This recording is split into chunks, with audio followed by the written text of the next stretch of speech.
Cât de tare influențează relația cu mama stima de sine a copilului? Care e rolul părintelui în relația cu copiii săi? Cât de important pentru viitor este să-i cultivăm stima de sine a celui mic? Iată câteva întrebări pe care nu ni le puneam în urmă cu 20 de ani, însă unii începeau deja să găsească răspunsuri. Printre ei se numără și psihologul Alain Naquet, împreună cu care vom discuta despre cât de importantă e relația dintre mamă și copilul ei.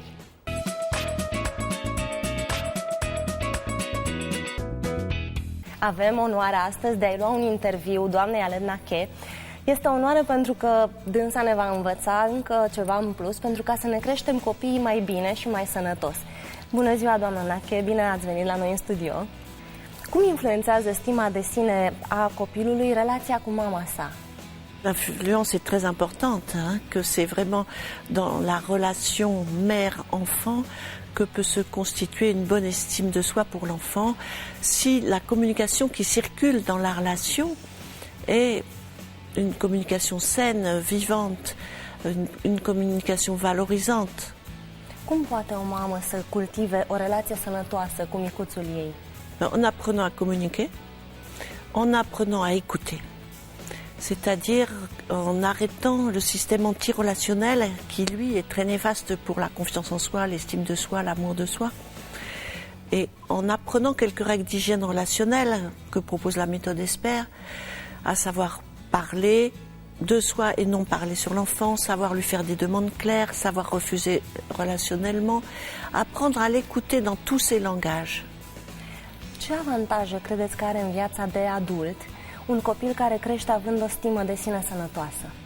Alors un enfant qui est élevé dans le respect de lui-même et dans le respect de l'autre devient, je pense, inévitablement un adulte respectueux de lui-même et des autres, un adulte plus épanoui, plus responsable. Care credeți, care simțiți că este cel mai important lucru pe care îl poate face o mamă pentru a-i cultiva copilului respectul de sine? Alors, je crois qu'une mère est en charge des besoins relationnels de ses enfants et j'en ai apporté quelques-uns là, des besoins pour témoigner auprès des téléspectateurs. Besoin de se dire, besoin d'être écouté et entendu, besoin d'être reconnu tel qu'il est et pas tel que la maman voudrait qu'il soit, besoin d'être valorisé dans ce qui réussit et dans ce qui fait de bien. Besoin d'intimité personnelle, ne pas être intrusif. Besoin d'influencer, c'est-à-dire qu'il a le droit d'avoir ses idées. Et puis besoin de rêver. C'est un besoin qui est un peu maltraité ces derniers temps. Et si la mère sait combler ces besoins-là au même titre qu'elle comble les besoins physiologiques finalement, eh bien cet enfant-là développera une bien meilleure estime de lui-même. Et deviendra donc un adulte plus équilibré, plus épanoui, plus responsable. Care credeți că este rolul părintelui în ceea ce îl privește pe copil? Alors, je crois que les deux parents remplissent leur fonction parentale si ils élèvent l'enfant, c'est-à-dire que l'enfant est petit, il est dépendant, et les parents sont en charge des besoins.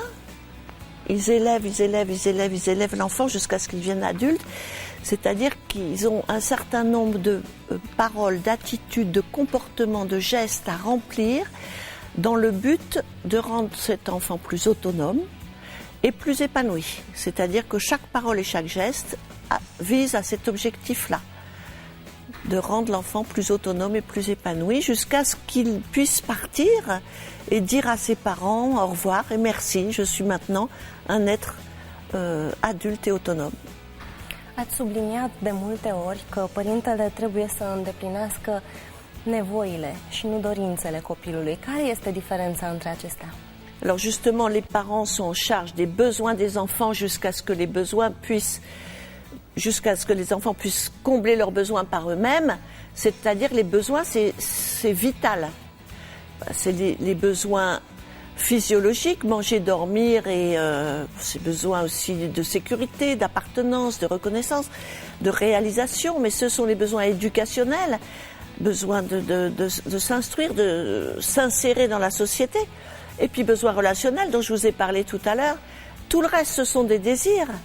désir de manger une mousse au chocolat, désir d'avoir tel jouet, désir de regarder la télévision alors qu'il y a un besoin de dormir, désir d'avoir telle paire de chaussures à l'adolescence alors que le parent est en charge du besoin de chausser mais pas du désir d'avoir telle marque. Voilà, les désirs n'ont pas besoin d'être réalisés, ils ont juste besoin d'être entendus, reconnus. Et si l'enfant veut réaliser son désir, c'est lui qui est censé se mettre en route pour le faire. Uneori e tentant pentru părinte să încerce să îndeplinească copilului dorințele. De ce credeți că nu sunt responsabili părinții de împlinirea dorințelor copilului? Parce que si un parent comble les désirs d'un enfant à sa place, d'une certaine manière, il lui ment sur la réalité de la vie. Parce que je ne sais pas si vous avez tous vos désirs réalisés comme ça sans que vous fassiez rien. Dans la vie, ça ne se passe pas comme ça. Donc finalement, un parent qui comble les désirs, il va déjà empêcher l'enfant de gérer ses frustrations. Donc le risque, c'est que ça soit un enfant qui devienne violent parce qu'il ne sait pas gérer sa frustration par rapport à la réalité de la vie. La réalité est quand même frustrante. Je ne peux pas obtenir ce que je désire sans faire quelque chose pour et quelquefois beaucoup d'efforts pour y arriver. Donc un parent qui comble les désirs, il laisse croire à l'enfant que tout vient du ciel tout cuit, si bien que ça devient un enfant inadapté ou violent ou passif qui ne saura pas se débrouiller. Cum ar trebui un părinte să încerce să delimiteze dorințele copilului de nevoile sale fără să cedeze emoțional? Je pense qu'un parent fiable peut tout à fait dire « Je suis en charge de tes besoins et c'est déjà beaucoup et je ne suis pas en charge de tes désirs. C'est toi qui peux réaliser tes désirs par toi-même. » Donc, si le parent est bien convaincu de ça et qu'il comble bien les besoins émotionnels aussi, à ce moment-là, il n'est plus dans une perturbation émotionnelle d'oser dire non. Et il peut même expliquer, et là j'ai apporté 2 dimensions. Vous voyez, 2 dimensions. La dimension maman, la dimension mère. Je peux expliquer à mon enfant, voilà, j'ai 2 dimensions à remplir avec toi. Oui, c'est-à-dire te donner pour combler tes besoins, te donner de mon écoute, te donner de mon attention, jouer, t'apprendre des tas de choses, t'aider à faire tes devoirs. Et puis je peux recevoir ce qui vient de toi, tes câlins, tes bisous, tes beaux dessins, etc. Ça, c'est ma dimension maman.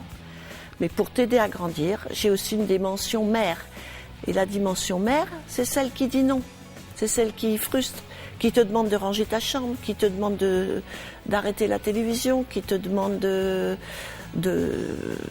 d'être déjà quelqu'un responsable. La dimension mère, elle frustre, elle contraint, elle exige, elle refuse, mais si elle le fait relationnellement, l'enfant accepte cette dimension-là et finalement acceptera que tous ses désirs ne soient pas comblés. Donc voilà, je voudrais apprendre à toutes les mères qu'elles peuvent équilibrer ces 2 dimensions-là et à ce moment-là, elles ne sont plus dans l'émotion pour dire non. Là, c'est ma dimension mère, je te dis non, c'est pas contre toi, c'est pour t'élever. Voilà.